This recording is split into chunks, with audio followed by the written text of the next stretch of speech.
नमस्कार. मी डॉक्टर कैलाश घोडके, उपमुख्य कार्यकारी अधिकारी, सामान्य प्रशासन विभाग, जिल्हा परिषद अमरावती. मागील काही दिवसापूर्वी जिल्हा परिषदेअंतर्गत ज्या वेगवेगळ्या भरती प्रक्रियांची जाहिरात आलेली होती आणि IBPS मार्फत ती परीक्षा झालेली होती, त्यांच्यापैकी 2 परीक्षांचा रिझल्ट आज हाती आलेला आहे. त्यापैकी एक रिगमॅन आणि वरिष्ठ सहाय्यक लेखा या 2 परीक्षांचा निकाल आम्ही आमच्या जिल्हा परिषदेची वेबसाईट आहे www.jhpamravati.gov.in या वेबसाईटवर जाऊन आपण या वेबसाईटला भेट देऊन आपण आपला रिझल्ट बघू शकता.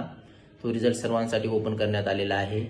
तेव्हा इतर ज्या परीक्षा झालेल्या होत्या त्याचा रिझल्ट येणे बाकी आहे. क्रमाक्रमाने आम्हाला जसा जसा रिझल्ट प्राप्त होईल तसा आम्ही लवकरच तो रिझल्ट आपल्या सर्वांसाठी जिल्हा परिषदेच्या वेबसाईटवर उपलब्ध करून देऊ. सध्या 2 पदांचा रिगमॅन आणि वरिष्ठ सहाय्यक लेखा या 2 पदाचा रिझल्ट आमच्याकडे अवेलेबल झालेला आहे.